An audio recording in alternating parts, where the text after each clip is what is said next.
Our second presenter is Professor Webb Keane. Professor. So what is the problem to which the ethical turn in economic anthropology might be a response? Let me start in the style of a cultural anthropologist with some small examples. My Uncle Dick was a Chicago-trained economist and a protege of Milton Friedman. His car bore the vanity license plate, Maximize. This is true. In dinner table debates, he enjoyed twitting his relatives with the cool reasoning of economic thought, Gary Becker style, to demonstrate the irrationality of various ordinary practices that we took for granted, like doing your own yard work, wrapping Christmas presents, and tipping at roadside eateries, American style. Now, Uncle Dick was a well-adjusted member of his society and perfectly willing to go along with local custom, but he did see local custom as inherently irrational because it reflects the influence of other people. One of the main sources of irrationality in economic decision-making, in his view, is the effect that other persons have on the reasoning processes of the individual. Other persons are sources of pathologies like mob violence, conformism, or fallacies like superstition. Left to his or her own resources, the cognitively healthy individual should be capable of rational maximization. Now, I will argue here, on the contrary, that reasoning is first and foremost a social phenomenon. You can't abstract those other people away from the context of reasoning. To the contrary, the very nature of rationality and of the self are such that biases such as those expressed in tipping and gift wrapping are built into what it is to be a person, because social relations are an essential component of that person. Drawing on recent work in the anthropology of ethics, I argue that social interaction forms the crucial link between the psychology of individuals and the dynamics of social groups. I suggest finally that economic behavior is itself an affordance for ethical action. It can be put in the service of becoming a certain kind of person, one who is recognizable and valued by others. But first consider two other serious challenges to rational choices homo economicus. One, behavioral economics shows that people are not, in fact, rational calculators. Anyone who spent any time hanging out with people probably knows that already. Moreover, since limited rationality is just part of human equipment, better training isn't likely to make a qualitative difference on that score. Yet those who agree might still find this approach has its limits. One limit has to do with the methodological individualism of the behavioral approach. The other, with its focus on discrete, clear-cut choices. In both respects, it retains two aspects of rational choice models: the centrality of choice and the marginality of social relations in its portrayal of people and their economic lives. Now, an alternative is what we can call moral economy. The idea that societies traditionally define their members' economic rights and constrained their legitimate economic actions on the grounds of a moral consensus. Central to this tradition was the idea that membership in a community was itself a sufficient basis on which to claim economic rights, rather than, say, one's productivity. This, too, has its weaknesses. Moral economy approaches tend to treat so-called traditional societies as being highly consensual and norm-governed, and as static, is only subject to disruption when external forces enter the scene. This is my comrades over in Silicon Valley with their motto that move fast and break things might agree with this view. But it isn't only inaccurate, it means that the moral economy is irrelevant to contemporary societies. But as some historians and sociologists have shown, even America, for example, in the end of the 19th century, height of laissez-faire capitalism, in this context, a great deal of work was put into building barriers between home and workplace in the name of domestic morality. So like much of mainstream economics, the moral economy approach tends to accept that like the mainstream economists, that economic and moral dimensions of human life are inherently distinct. Their distribution a kind of zero-sum game. That one ends, that is to say, economic rationality ends where ethics begins, and vice versa. One is a rational means of allocating real human wants. The other, inefficient, a social source of irrationality imposed upon the individual. Now here, I want to offer an approach based on some recent work in the anthropology of ethics that's complementary to, it's not an alternative to, but it's complementary to, and I think has to be conjoined with behavioral economics and moral community approaches. It focuses neither on communities nor on individual actors, but on the structure of social interactions between and among people. I'll argue that this level of analysis can help us understand the relationship between larger social structures and the norms they reproduce on the one hand, and individual psychologies and behaviors on the other. The purpose, then, is to clarify what exactly is moral in a moral economy without turning it either into a normative rule book, that's something to which people merely conform in a herd-like way, on the one hand, or individual preferences on the other. Now, the anthropology of everyday ethics treats ethics as a dimension of ordinary activities, focusing on people's general propensity for judgment and evaluation in light of non-instrumental values, that is to say, on goals taken for their own sake.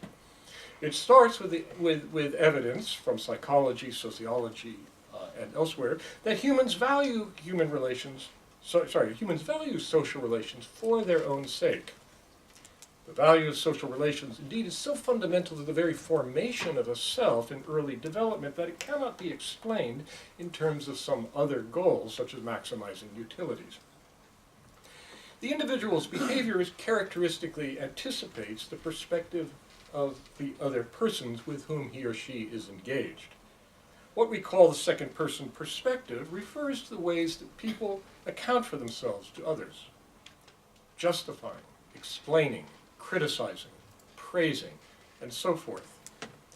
When people account for themselves, or when they must cooperate, or when they seek to influence actions in the future, they must in some sense understand one another.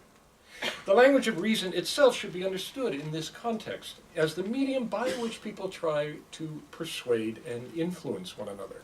In short, people have to draw on a shared language of norms and values in order to make sense, in order to be recognizable, in order to be understood.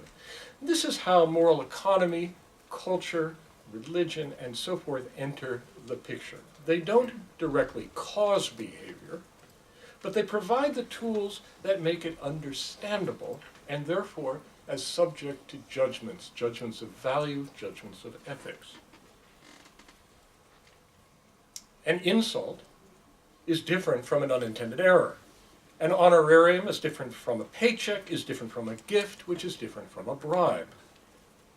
The language of self-explanation and justification through which people explain themselves to one another and try to shape the judgments they form help endow behavior with its social consequences. For when people define themselves and their actions, they must use concepts that are recognizable to others, which forces them to draw on existing cultural resources, a language that they share with those others.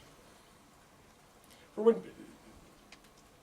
to the extent, then, that they engage in reasoning, they do so not simply in order to obtain objective grounds for action, but as part of the larger activity of persuading, cooperating with, challenging, or in other ways affecting other people. Now, one way the idea of moral economy takes concrete form in contemporary capitalist market relations is the distinction between what we can call gift and commodity. Here I want to turn to one way in which pressure is being exerted on the gift and commodity distinction in the present: the system for acquiring kidneys for transplantation.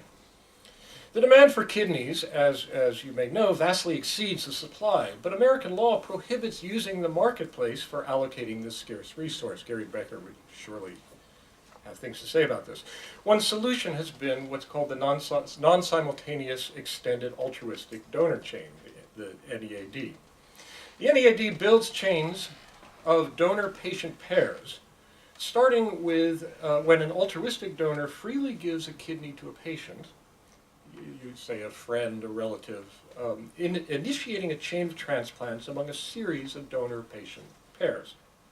As Healy and Krawiak point out, the exchange of awkward goods, for example, adoptive children, gametes, human tissue, and so on, is often accompanied by a considerable amount of practical and symbolic work that signals the transaction's social meaning and dictates the basic principles by which the exchange is governed. But the NEAD chain is ambiguous, having features of both gift and commodity, some of which come into play at different points. At the point of the original donation, the emphasis tends to be on the moral incentives of altruism and of paying it forward. Yet, unlike organs donated posthumously, the kidneys that travel along the NEAD chain are not pure gifts, because each donation is meant to induce a reciprocal donation somewhere further down the line. The idea here is that I want to give a kidney to someone, but my kidney is not a match for them, but someone else has a kidney that is, and we swap donors. What seems to reinforce reciprocity is encouraging participants to feel that they have in fact entered into a contractual obligation with one another. Yet NEAD has consciously avoided instituting actual contracts for fear that they will undermine the trust and moral participation on which, commitment on which participation depends. Kidney exchange mixes motivations of gain and altruism in ways that are almost impossible to disentangle.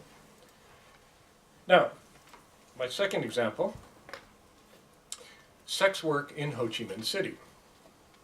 Sex work is stratified into a low-end sector catering to poor local men, a mid-tier for white backpackers, and a high-end that caters to overseas Vietnamese men, returnees from the diaspora. At the low end, there is no ambiguity. The transaction is fast and anonymous. The payment immediate and direct, a straightforward market in orgasms. Matters become more complicated at the higher tiers of this industry, which have a more open-ended temporal trajectories with multiple possible outcomes. Like the low-end tier, the mid-tier encounters begin with a clear price paid for a commodity.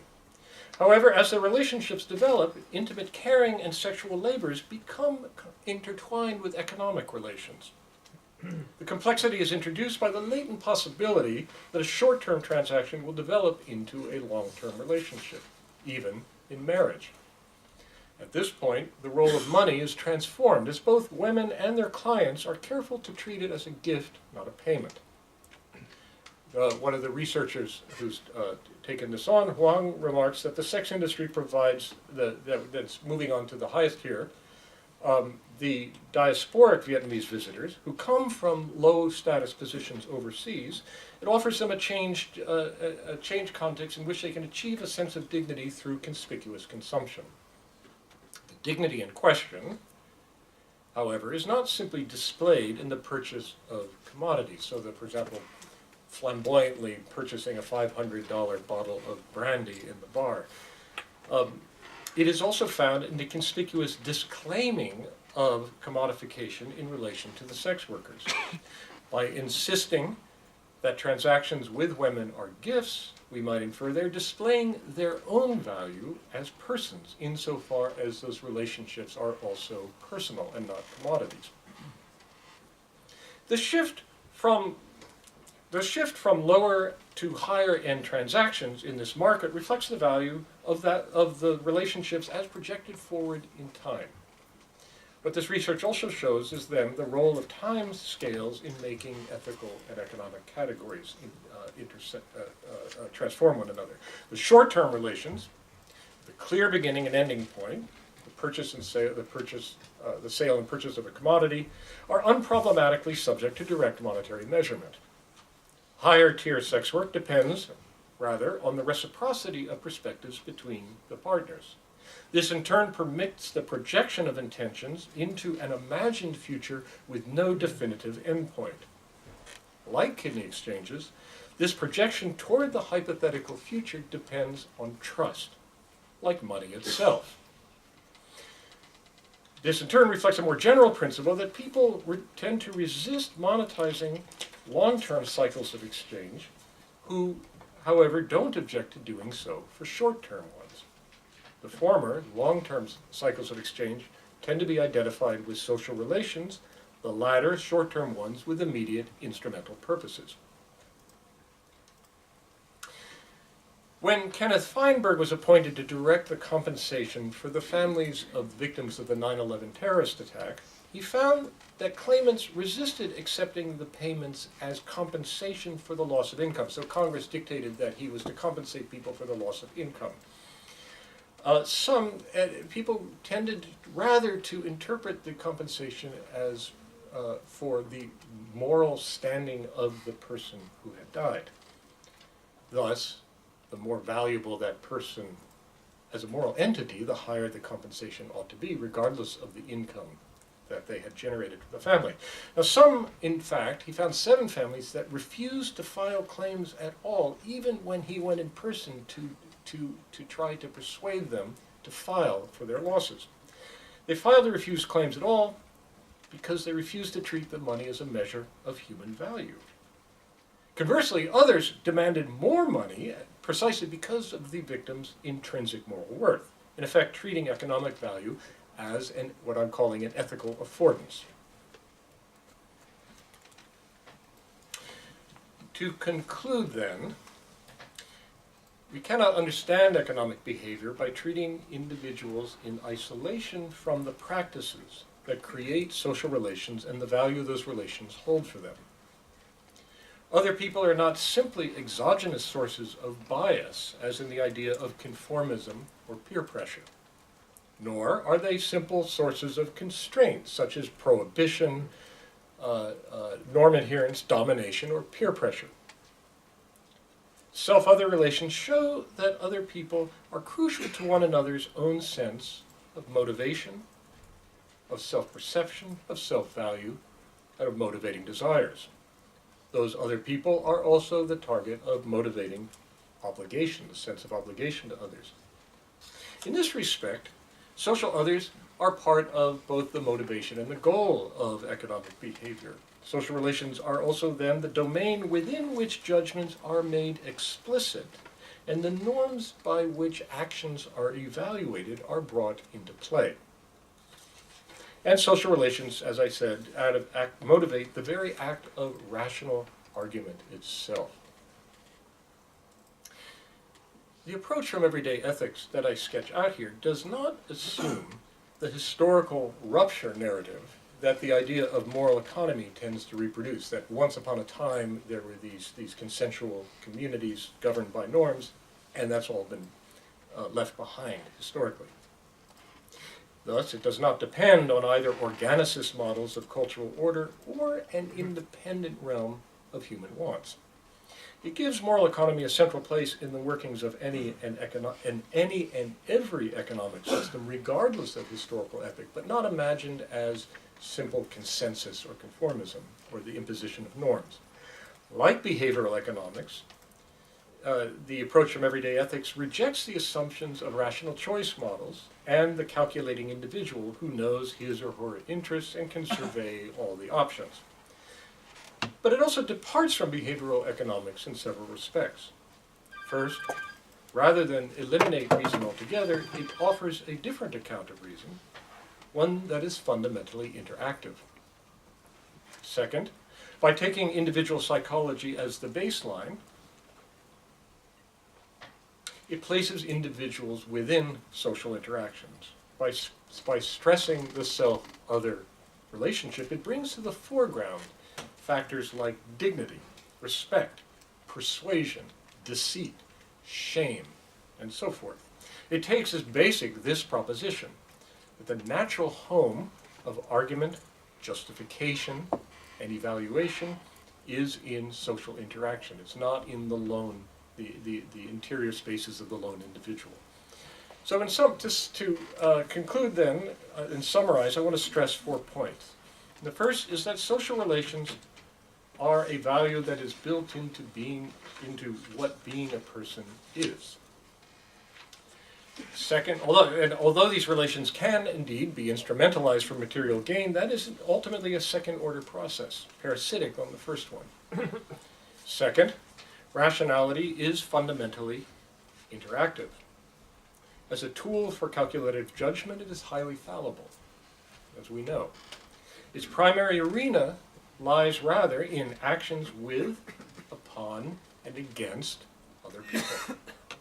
This also means that the so-called biases that other people introduce into the reasoning practices are part of what reasoning is about in the first place. Third, the choice is also a poor model for economic activity if we understand choices to be independent, discrete events in isolation from what has come before and after.